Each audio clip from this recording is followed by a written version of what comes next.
Hello there, welcome back, and thank you for joining me on the HAR platform. My name is Yewan Day, and on this table we'll learn, we'll grow, we'll become, and we'll win ultimately. In today's video, I would like to share with you some thoughts on what to bring with you into the new year, using the lesson from Habakkuk 2, verses 1 through 4. In Habakkuk chapter 1, we saw this prophet who was raised at the time of unknown.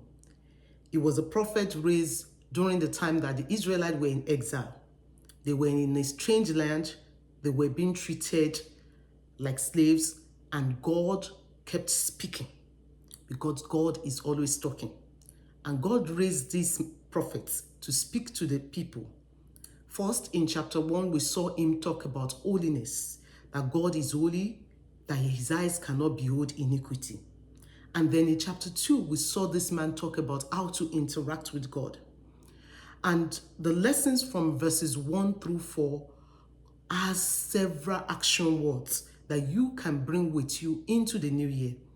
I've been taking a lot of notes on what I'm bringing with me into the new year, and many of those notes, many of those principles, many of those lessons are coming from Habakkuk 2, 1 through 4.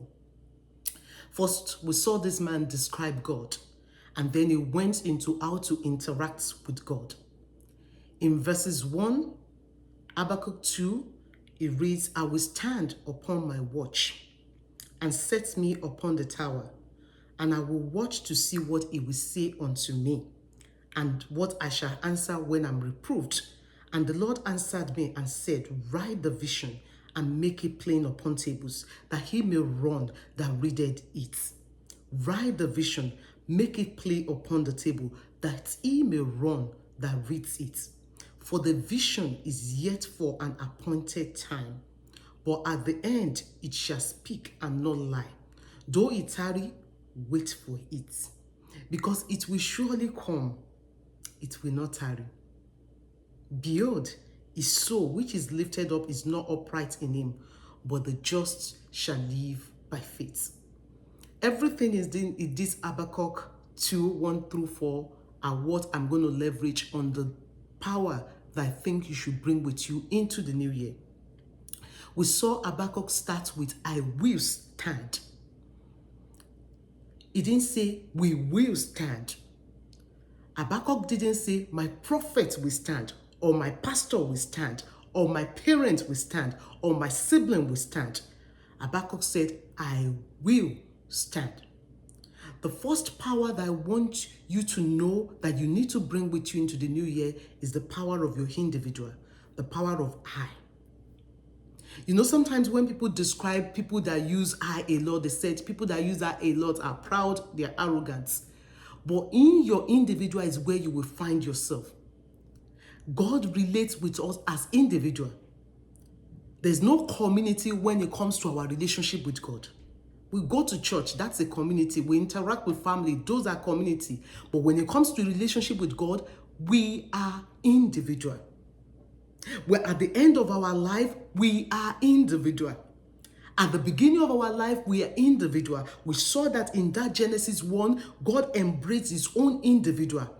He stepped out and he created, and we see Habakkuk here. He said, I will stand, not we will stand.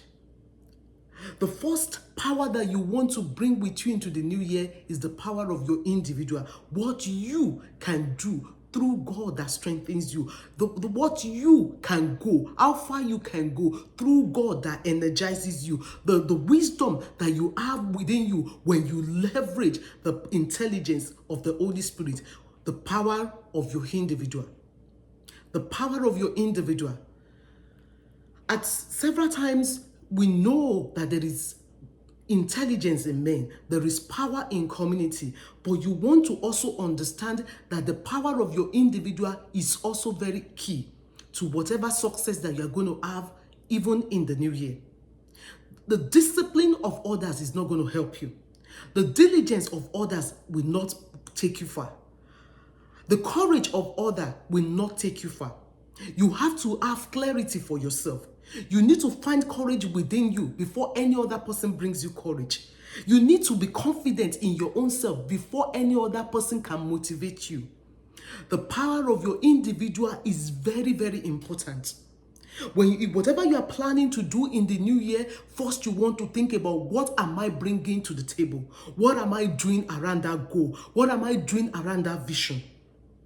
If you're planning to start a business, what is the capital that I've been able to raise by myself to start this business? Not what my uncle is going to give me, or what my cousin is going to give me, or what my parents is going to give me. Because you can do all things through God that strengthens you. So the power of your individual is very, very important. And we see Habakkuk in this chapter 2. Habakkuk said, I will stand. Because whatever anyone is going to tell you, whatever anyone is going to receive for you, is not going to be as convincing or as important as what you have received for yourself, or what God has told you by yourself. Because in the power of your individual, that is when you build your own faith. That is when you build your own self. That is when you build your own power. That is when you build your own courage. The power of individual is one thing that you want to bring with you into the new year. You want to be able to know yourself, to understand yourself, to understand how you want to see yourself. You want to think about how you see yourself in the new year, how you want to talk about yourself in the new year, how you want to think about yourself in the new year, how you want to pray, how your relationship with God should look like in the new year. Habakkuk said, I will stand. Not will we stand. Not my prophet will stand. Not my pastor will stand. Not my parents will stand. Not my spouse will stand. Yes, those people are very important. They are key to our community growth. But what we have in us, that can do spirit within us, is what will take us far. So the power of your individual is the first power that you are bringing with you into the new year. Is the first power that I want to encourage you to bring into the new year with you. Yes, your manager can speak for you. Yes, your spouse can speak for you. Yes, your leadership can speak for you. But you also want to speak for yourself. You also want to confidently highlight your own skill. You also want to confidently market your own product. You also want to confidently talk to God about that issue. You also want to confidently talk to others about that issue. Habakkuk said, I will stand.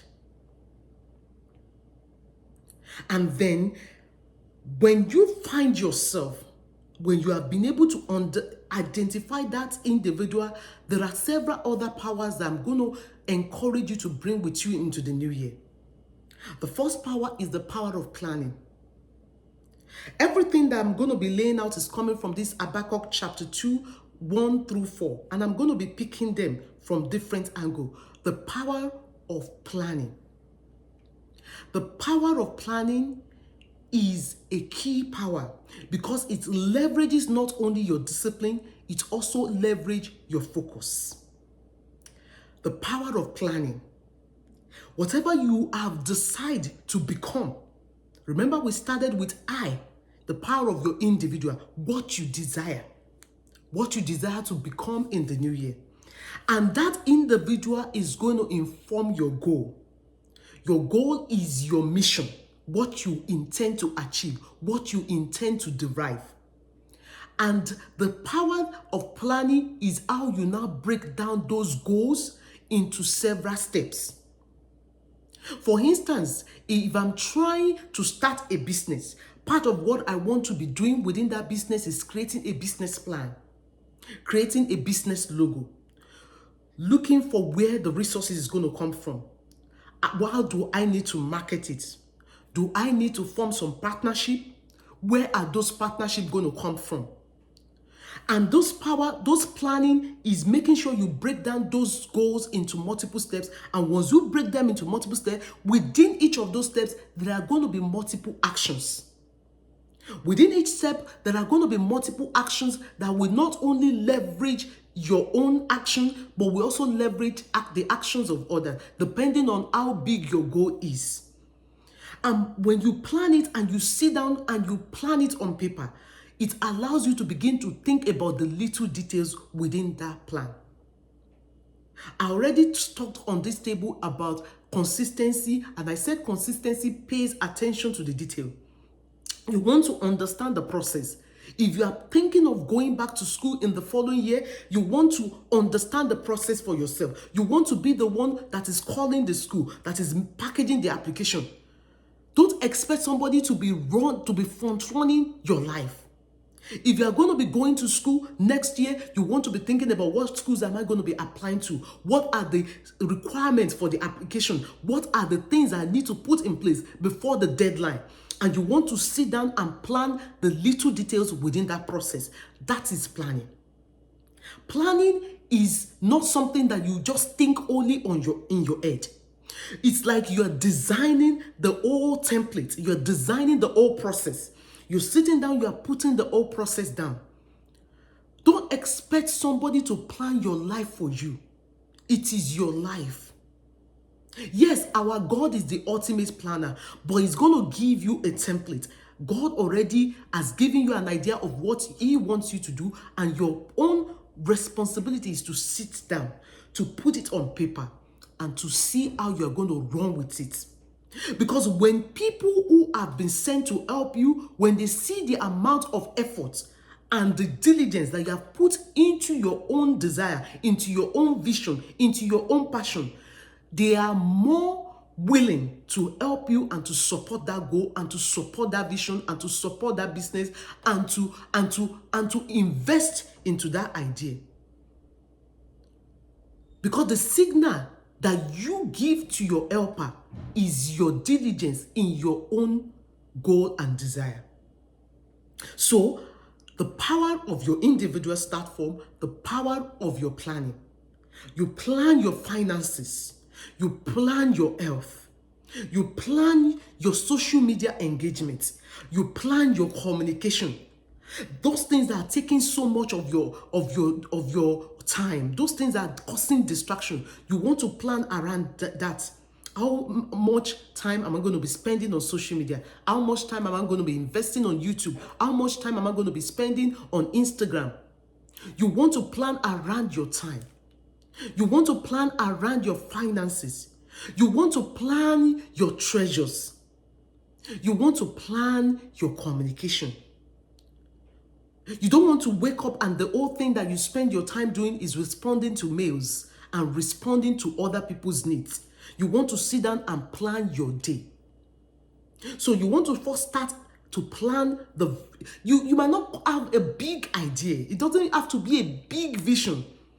The vision might just be to go back to school or to lose some weight or to be healthy or to study your Bible. And you want to plan around that. Your vision could be to be able to be financially stable in the coming year. You want to sit down and describe, how do I become financially stable? How do I package my application? How do I study the Word of God and improve my relationship with God? And once you lay down the how, then the details around the how will begin to come alive. You begin to see, oh, I study better in the morning. Oh, I pray, I have more time to pray later in the evening. The power of planning. The power of planning also allows from shocks. You know, in economics, when we are writing a model, we always have the error term in the model because there are some things that we know we can't explain. There are some things that will happen that you can't explain, and you want to create some allowance for those shocks so that when they happen, you are not surprised. When those curveballs come, you are not thrown off balance. You want to create some shocks within your finances so that when some things that you didn't plan come up, you are able to still absorb it without throwing you off balance. Planning is very, very important. As you are planning and you are writing the details down, also have an error term within that model that this that I didn't plan for could happen. This is what I think will be my contingency plan. Every one of us should have a contingency plan. The next power that I want to talk about is the power of prayer. The power of prayer. Habakkuk said, I will stand upon my watch. That watch in that word is a noun. Is a noun. And he said, I will set me upon the tower. I will set me upon the tower. I'm not going to be casual with my engagements. I'm not going to be casual with my engagement with God and people. I'm going to set myself upon the tower. I am going to be very, very intentional with my prayer life. I am going to be very, very intentional with my relationship with God. I am going to be very, very intentional with my relationship with men. As you're talking to God about that issue, as you're talking to God about that problem, as you're talking to God about that challenge, make sure you're talking to people. Because all blessings come from above, through people to people. Some of the ideas and the intelligence of men could be the answer to your prayer. Some of the intelligence or the hints that comes from your friend could be the answer that you have been looking for. So as much as you are praying, make sure you are talking to people. So let's define prayer. What is prayer? I'm going to start with Miles Monroe's definition of prayer. Prayer is a subject I enjoy to talk about so much, and at some point we're going to have a series on prayer. Prayer, my soul adventure with God. But what's the definition of prayer? Miles Monroe defined prayer as petition. He said prayer is human giving permission to God to intervene in the affairs of men. I will start with my own simple definition of prayer, the one I give to my children at church when I'm teaching. Prayer is talking and listening to God. Prayer is talking and listening to God. You can talk to God anywhere. You can talk to God over anything. You can talk to God over any matter. You can talk to God using different modules. You can talk to God loud. You can talk to God quietly. You can talk to God within your heart, just like Anna talked to God when he was approached by Prophet Eli. You can talk to God and scream out loud, just like the way Jesus prayed in the Garden of Gethsemane, and the sweat that was coming out of his body was like blood. You can talk to God in your own secret place, and you can also talk to God in your own secret pain, just like Samson talked to God in the middle of that battle that was going to drown him. And he said, God, don't let me end this way. Don't let the enemy triumph over me. David said, unto thee, O Lord, do I lift up my soul. O Lord, my God, I trust in thee. Let me not be ashamed. Don't let my enemy triumph over me. Prayer is conversational. Prayer is petition. Prayer is inviting the divine to intervene in the affairs of men. Prayer shows humility. Prayer is dependence. Prayer is how we invite God in our matter. Our God knows everything, but our God respects himself and honors himself. So if you don't invite him, sometimes he might be watching. And that is the reason why the Bible says, pray without ceasing. Pray without ceasing. You're driving, you can be praying. You're cooking, you can be praying. You are on your business, you can be praying.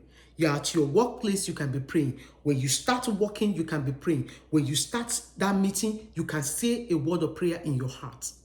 Like I said, prayer doesn't have to be vocal every time. Sometimes you're saying the prayer in your heart. And sometimes you are praying, you're speaking that unknown language. You're speaking the language of men in prayer. You also speak the language of angels in the place of prayer. The power of prayer is something that you want to bring with you into the new year. You know, sometimes when we look at the issues, we wonder, where is the help going to come from? We look at the situation, it's so complicated, we say, how is this knot going to be untied? And we look at the complication and we wonder, how is this health condition going to be resolved? You just pray. If the only thing you can do about a situation is prayer, you have done enough. If the only thing you can do about a situation that is bothering you is prayer, you have done enough. Pray about everything. Pray about your marriage. Pray about your health. Pray about your spouse. Pray about your work. Pray about your job. Pray for your employee. Pray for your employer. Pray for your parents. Pray for your siblings. Pray for your friends. Pray for your foes. Pray for your partners. Pray for your helpers. Pray for your leaders. Pray for the governments. Pray for your country. The power of prayer cannot be underestimated.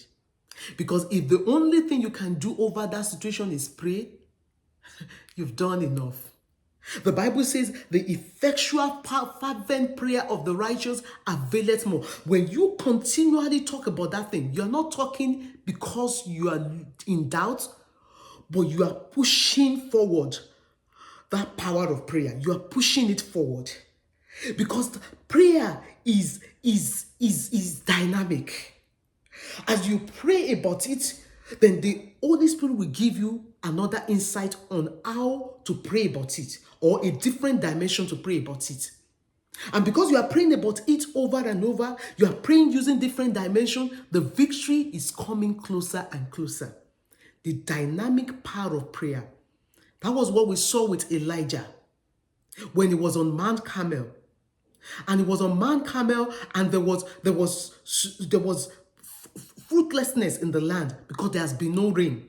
And Ahab called on him and he said, pray for us. And he said, you go. I'm going to pray. And he buried his head down. You can pray by yourself. You can pray with others. In fact, by the time you pray by yourself and the answer to that prayer comes, it builds your faith. It builds an unusual faith in you. Elijah, he buried his head under his lap and he was praying. And prayer checks on the results. Prayer checks on the results. He said the servant, go and check. The servant went the first time, he didn't see anything. He buried his head down again. When that issue is coming up and that challenge of life is coming up, bury your head in prayer first. Bury your head in prayer first and look up for answers. If the answer is not coming, bury your head in prayer again and look out for answers. If the answer is not yet coming, bury your head again in prayer and look out for answers. Because every effort that you are putting into the prayer, every word that you are putting, every insight, every discernment that you are putting into that prayer is bringing you closer to your answer. Elijah prayed and he told the servant to go check again. And the servant said, I saw a cloud like the hand of a little child. And he said, that's enough. That's enough. When you are praying, watch out for the answers. And I'm just touching on these things. Like I said, we're going to have a whole series on prayer at some point. At some point, we're going to have a whole series on prayer, my soul adventure with God. Because in the new year, there are so many unknowns. The new year is an uncharted territory. There are things that you have planned. There are things that you have not planned. But prayer is going to be your adventure with God in navigating the new year. You want to pray about every issue. You want to talk to God. So first, I said the power of your individual is very, very important. And the power of that your individual is also equally important in the place of prayer. As much as you are praying with others, as much as you are praying in your church and gathering with other people of faith, you also want to have a personal life of prayer. Because in that personal life of prayer is what will build your audacity of faith. Is what will tell you to say, give me this mountain. Because I know the victory and the answers I've received in the place of prayer in the past. Your personal prayer is very, very important. And the fourth thing that equally important that I want you to bring with you into the new year is the power of discernment. Habakkuk 2:1 said, I will set myself upon the tower. I will watch to see what he will say unto me. I will watch. I will watch. Sometimes on this table, we've talked about the art of answering question and the art of asking question and answering question. And I remembered in that video, we talked about that when you are asking question, you want to look, you want to see, you want to understand, you want to know, and you want to discern. When you are praying about some things, you want to be aware of the answers that you're looking for. Just like the way Abraham did on that Mount Moriah when God asked him to go sacrifice Isaac. When he got to Mount Moriah, there was no animal to be sacrificed. Isaac asked him, Father, there is fire. I have the wood. Where is the animal? And Abraham answered, God will provide. And did God provide? Yes. But not in the way some of you will expect it to look like. Some of you will expect the animal to walk up to you. Some of the answers that you're looking for will not walk up to you. They are going to be hidden in the intelligence of men. Some of the answers that you're looking for will not be clear. Some of them are going to be in the hand of your medical practitioner, those who will be providing you with the treatments. Some of the answers that you're looking for might be hidden in a ticket, just the way the animal was hidden in the tickets for Abraham. When Abraham saw the animal, he didn't just say, oh, that's an animal, and looked away. He got to work. The answer to your prayer will make you get to work. It will you will have to put in some effort. Abraham put in additional effort. He brought out the animal. He dug him out of the ticket. He knew that was an answer. When you are praying about something and people start talking about that topic, don't ignore it. That could be your answer. When you are praying about something and a word about that thing drops into your mind, that is an intelligence. Get your pen and write it down. When you are praying about something and people start bringing some images around that topic in front of you, be discerning enough to identify your answer. When I was talking about the topic of clarity, I said clarity is the function of light and truth. That clarity comes when your ears are full of the truth and your eyes is full of light. And the light I'm talking about is not the light that you can see with your physical eyes. Because that light could be as a result of seeing somebody else walking in that reality that you were looking for. That light could be in form of somebody dropping some word around that business or around that investment into your mind, and you start thinking more about it. That light could be in form of some partnership reaching out to you at some point. The power of discernment. Habakkuk said, I will sit upon my tower and I will watch to see. I will watch to see. Don't just look, watch to see. There is a difference between looking and seeing. When you look, it's a function of your sight. When you see, it's a function of your insight.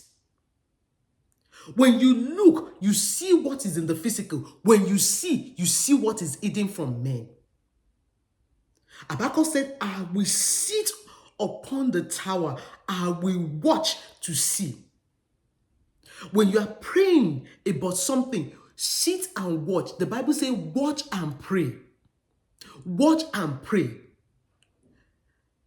Abraham watched and prayed. Elijah watched and prayed.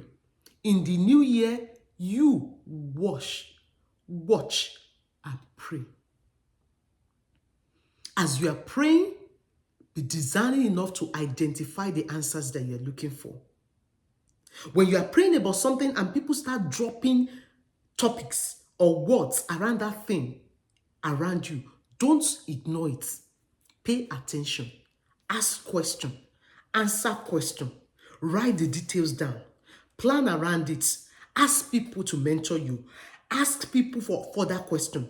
Set a one-on-one with people that have answer. You don't know the amount of intelligence that are hidden in men. Discernment. Discernment. Don't be careless. Be discerning. In the new year, the power that I'm bringing with me into the new year is the power of faith. So I started with the power of your individual. I went further to talk about the power of planning. And I said the power of prayer is very, very important. And I covered the power of discernment. Discernment is a power that includes your focus. Before I jump on the next part, let me first of all highlight the place of focus in discernment. Because that is what we saw for Elijah. It was focus. Don't be distracted. When you are going through that challenge, don't let people distract you. If you know a solution that has worked for you in the past, you have prayed in the past around some topics and you've received answer, sit down in that prayer. Focus on that strategy. Every blessing comes with its own manual. Every blessing comes with its own strategy. Every blessing that comes into your hand, when you see that blessing, ask God, what is the strategy for managing this blessing? Focus in prayer is where you are able to discern.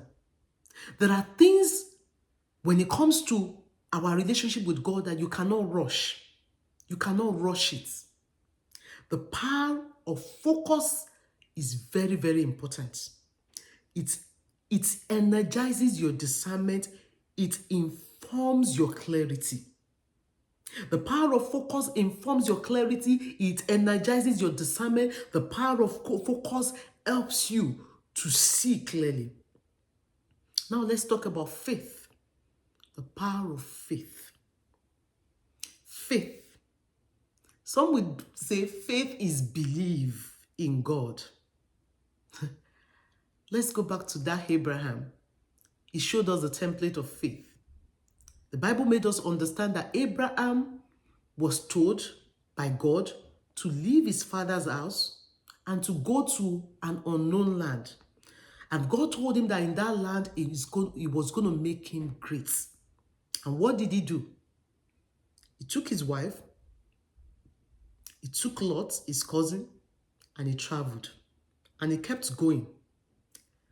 Did he see did he have the big picture when he stepped out? No. There was no big picture. Faith is stepping out when there is no big picture in view. Faith is obedience to a divine instruction. Just like prayer, faith is dynamic. Because the instruction that you obey today is going to inform the next instruction that you're going to receive the next day. Faith is dynamic. Faith is obedience to divine instruction that will give you or lead you to a desirable outcome. What you want to bring with you is your faith. There are going to be so many distractions in the new year.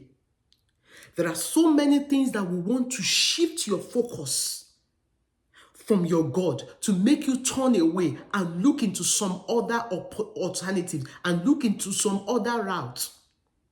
Faith is focused on God. Faith is belief in God. Faith is obedience in the direction that will bring you to your desirable outcome. Faith is an action word. Faith is an action word. If you are talking about something, you have a plan, you have a goal, you have a vision that you are trying to reach, faith means you're going to take action towards that goal. You're going to take action towards that goal. That is faith. Faith means you are confident in what God has told you. And we know that confidence is courage on repeat. And we know that courage is consistency on repeat. So there are so many principles that we have covered on this platform that will get you and build your faith. When Peter decided to step out and walked on water, it was by himself. It was an individual. It was the only human that was able to walk on water. By winter, we're going to be talking about walking on water and navigating uncharted territory. We are going to be studying around the subject of faith. But let me briefly give you an hint on what Peter did to show faith. We already saw what Abraham did. Abraham obeyed a divine instruction. Faith is not the absence of fear. For Peter, we saw that at some point he looked around. He looked at the sea. This is me. I am stepping on a liquid. This is against the law of nature. And I'm able to move. He got distracted. And he was almost going to drown. And he reached out to Jesus. Faith doesn't mean that you are not going to be distracted. But faith turns and refocuses you and recalibrates you and keep you to know where your help, where your energy, where your power comes from. When Peter lost his focus, he reached out to Jesus, and Jesus reached out and pulled him. He didn't get drowned. In the new year, you want to bring your faith. There are some things that you're going to navigate that will feel different. There are some environment that you find yourself that it's going to feel like an uncharted territory. You don't want to forget your faith. You want to remember that if he has done it before, because our God is the same yesterday, today, and forever. If he has done it before, he will do it again. If he was with you on the last job, he will be with you on this new job. You want to bring your faith. That was the faith that Peter brought into that story that we read when he walked on water. Stepping out is scary. Getting that treatment is scary. Leading is scary. Communication can be scary. But you want to have faith. And faith is what comes when you step in to find the courage within you, to find the confidence within you, and then you look up to see what God can do through you, because he is your strength. The power of your faith is what you want to bring with you into the new year. The power of your faith. And the next power that I'm going to talk about is the power of patience. The power of patience. Patience brings seasons that last. As you're planning on the journey, as you're planning around your goals and your vision, be patient with your process. Be patient with your journey. Be patient with your season. Be patient with your timing. Be patient with your decision. Don't rush things. Don't rush things. Don't act based on your feeling. Don't act based on your feeling. Reach out within you. Reach out to what the discernment that you're getting about that process, about that struggle, and see what does God want me to do in this situation. The power of patience. There is an adage from my country that when you are patient, you might even be able to cook stone and make it soft. There are people in their old age that are full of regrets because of the doors that they've shut against the relationship. They are full of regrets because of the decisions that they've made too quickly. They are full of regret because of investment that they have made too early. Sit on that process. Think about the process. Patience brings season that lasts. Be patient with yourself and be patient with others. One thing that parenting has taught me is that men change, people change, situations change, humans grow, people mature, and they get better. And by the time the people that you have given up on gets better, you want to be the one to reap the benefits of your effort over that process. Patience brings season that lasts. In the new year, you want to bring your patience. You want to be patient about the process. You want to be patient with your marriage. You want to be patient with that institution. You want to be patient with your spouse. You want to be patient with your children. You want to be patient with the ministry. You want to be patient with your organization. You want to be patient in your career. People don't just rise from training to become senior VP. It is a process. It is a process. You get to a level, you work on it, you move on to the next level, you work on it, and then you move on to the next level. Patience brings fulfillment. Patience brings season that lasts. And the last thing that I'm going to say that you want to bring with you, the power that you want to bring with you into the new year, for me, is the power of compassion. On the principle of compassion, I started with compassion starts with you. And I ended with compassion spill over to your community. One thing that energizes our prayer life is how well the blessing that we are requesting becomes a blessing beyond us. When you are praying about something and that result spills beyond you, those prayers get answers quickly. You want to embrace the power of compassion. Whatever journey, whatever process you're pursuing, look at how it's going to be a blessing or a benefit to others. Don't be selfish. Don't be selfish with your time. Don't be selfish with your blessing. Don't be selfish with your resources. Don't be selfish with your gifts. Be compassionate in the way you share your gifts with others. Be compassionate with the way you share your intelligence with others, with the way you share your talents with others. Those are the output of compassion.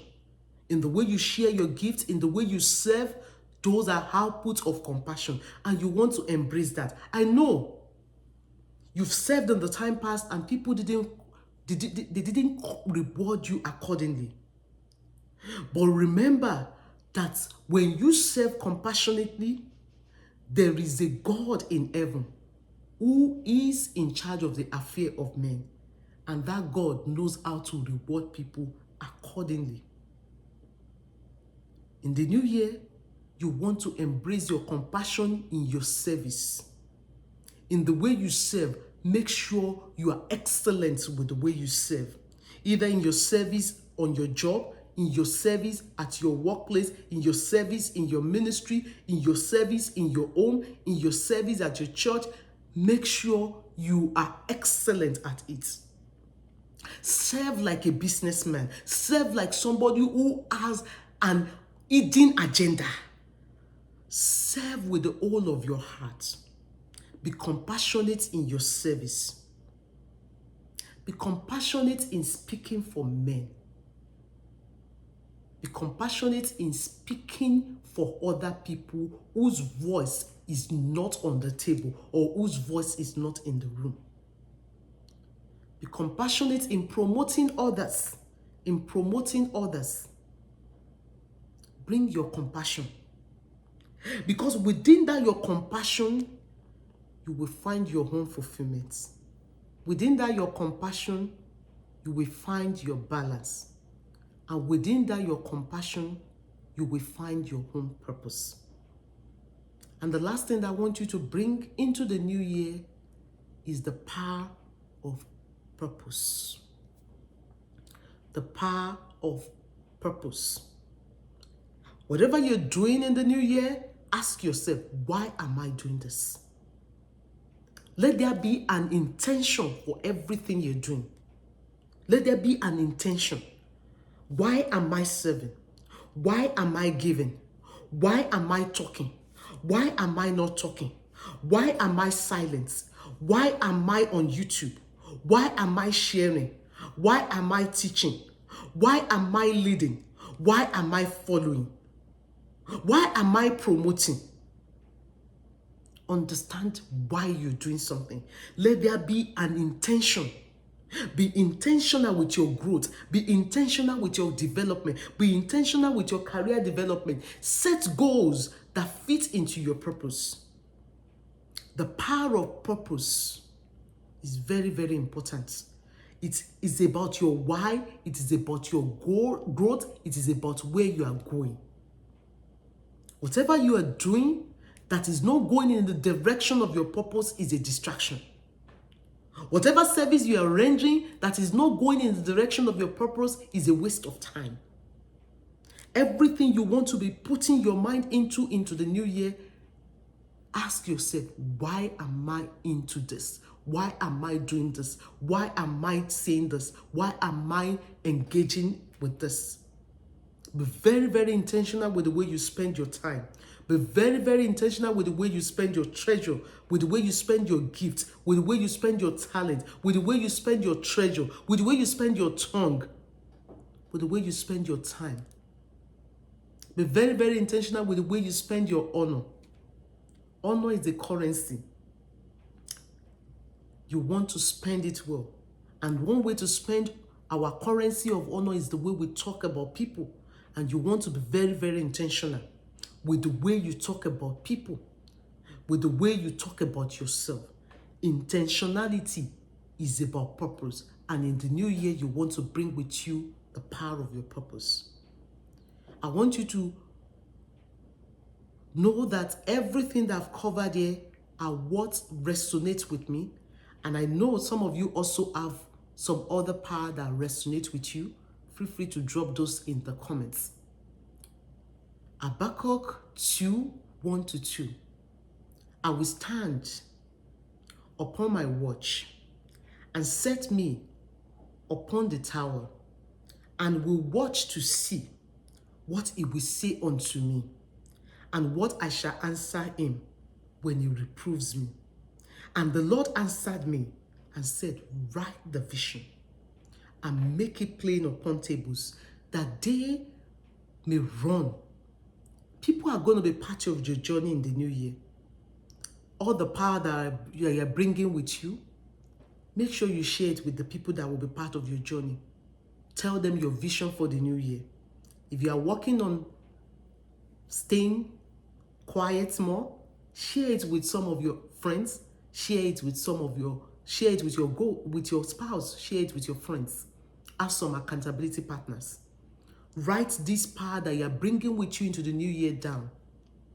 For me, the power of individual, the power of planning, the power of prayer, the power of faith, the power of discernment, the power of compassion, the power of patience, the power of purpose. And I've shared it with you all. Thank you for joining me on the App platform. This is the App platform. Stay safe. God bless you. I love you all. Bye.